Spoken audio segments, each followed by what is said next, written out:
बिहार में लगातार पुलों का गिरना एकदम आम बात हो गया है। कल ही सिवान में पुल गिरा है और इससे पहले अररिया, सुपौल, भागलपुर, पटना, दरभंगा सब जगह पुल गिरा है। आपको बता दें, पटना में पुल गिरा था बेटा सरमेरा वाला, ऐसे ही सुपौल में भी गिरा है, अररिया में भी गिरा है। इस तरह से कहा जा सकता है कि बिहार में पुल गिरना आम गिरने के बराबर हो गया है। अब इन तमाम मुद्दों पर बात करने के लिए हमारे साथ अखिल भारतीय अपराध विरोधी मोर्चा के राष्ट्रीय अध्यक्ष श्री धनवंत सिंह राठौर जी हैं। सर, सबसे पहले तो आपका स्वागत है। धन्यवाद।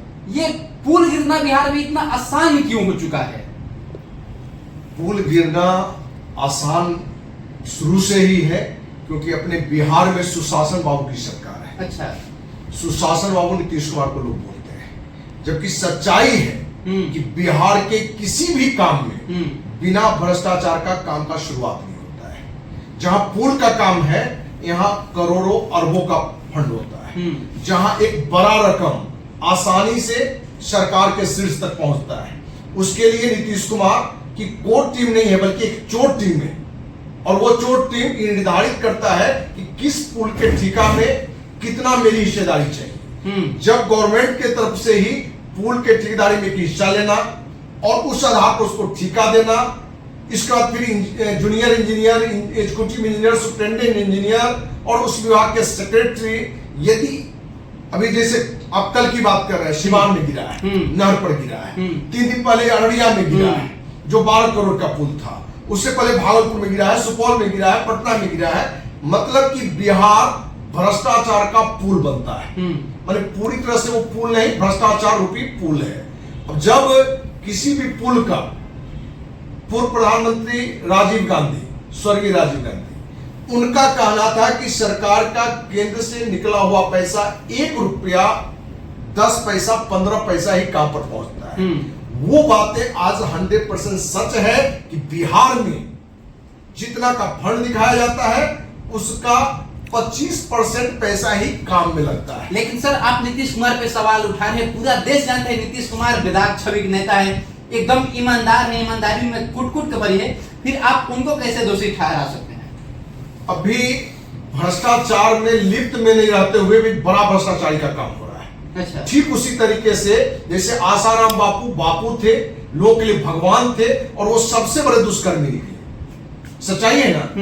ठीक उसी तरह से नीतीश कुमार अपने अकाउंट में पैसा नहीं लेते हैं, अपने अकाउंट में या कोई प्रॉपर्टी उनका नहीं दिखता है, लेकिन ये सत्ता बनी रहे, उनकी पार्टी मजबूत रहे, उनके लोग आसानी से जीत सके, उसके लिए एक बड़ा फंड की आवश्यकता होता है। तो उसके लिए उन्होंने एक बताया शुरू में कि वो कोर टीम एक चोर टीम है और वो चोर टीम का काम करना है कि सत्ता कैसे बना रहे, विधायक सांसद कैसे ज्यादा से जीते, बड़ा खर्च कर सके। इसके लिए एक बड़ा फंड की उगाही ये पुल है, सड़क है, अस्पताल है, विद्यालय है, इन नामों पर जहां 1 रुपए की चोरी नहीं होनी चाहिए, क्योंकि वहीं से पूरे बिहार का विकास होना है, वहीं से बिहार का भविष्य बनना है। ये तो घटना पिछले 3 पुल की है कि पुल गिर रहा है, उस पुल पर लोग नहीं थे। यदि लोग होते तो एक जान माल की भी बड़ी क्षति। सबसे बड़ा सवाल है सर कि आखिर ये सब पुल उद्घाटन से पहले ही गिर जा रही हैं। मतलब लोग बाग इस पे चल भी नहीं पा रहे हैं, उनकी गाड़ियां इस पे दौड़ भी नहीं रही और पुल ध्वस्त हो जा रहा है, क्षतिग्रस्त हो जा रहा है, गिर जा रहा है। क्या मेन वजह है? सीमेंट कम दिया जा रहा है, पैसा कम पास हो रहा है, इंजीनियर बेकार है, या फिर मजदूर सब कोताही कर रहा है? जिस तरह से बिहार में पूर्ण शराबबंदी कानून रहते हुए थानेदार को भी मालूम है कि हम शराब बेचवाएंगे, हमको कोई नहीं छुएगा, क्योंकि ऊपर एसपी को पैसा जाता है, एसपी से डीजीपी को जाता है, वहां से फिर मुख्यमंत्री तक पहुंचता है।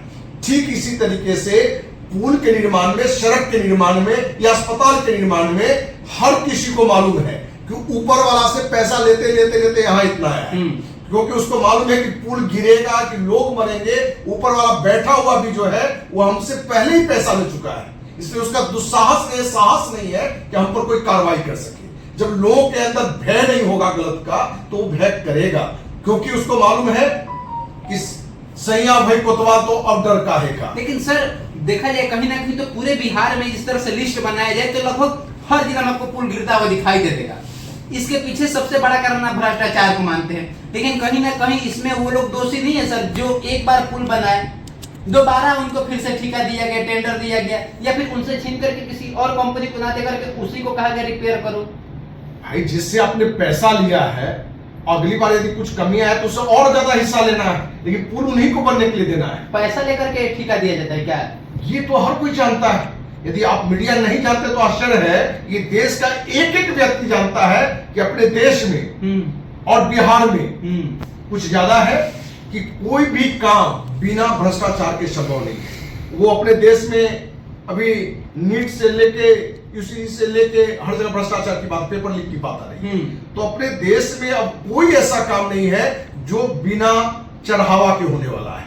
नौकरी भी चाहिए तो चढ़ावा देना पड़ेगा, ठेका चाहिए तो चढ़ावा देना पड़ेगा, नौकरी कोई भी चाहिए तो चढ़ावा देना पड़ेगा। तो ये हर कोई जानता है। और आपको जिस काम में कड़वी सच्चाई आपको बता रहे हैं कि अपने देश में एक भी काम ऐसा है जहां 100% क्लीन है, लेकिन जहां 100 लीटर दूध में 1 लीटर पानी मिलाया जाता था वहां ईमानदार था। तो ये पुल निर्माण में भी जब थोड़ी भ्रष्टाचार होती थी तो पुल पर लोग चलते थे, लेकिन सर टाइम लगता था। सबसे बड़ी बात ये है, कोई पुल 1200 करोड़ का, कोई पुल 1700 करोड़ का, इतने करोड़ों का सर फंड पास हो रहा है, पुल बन रहा है और गिर जा रहा है। लोग आसानी से खबर पढ़ रहे हैं या फिर चर्चा करके छोड़ दे रहे हैं। जनता का पैसा ऐसा इतना हराम से बर्बाद हो जा रहा है, इस पे आपकी क्या राय है?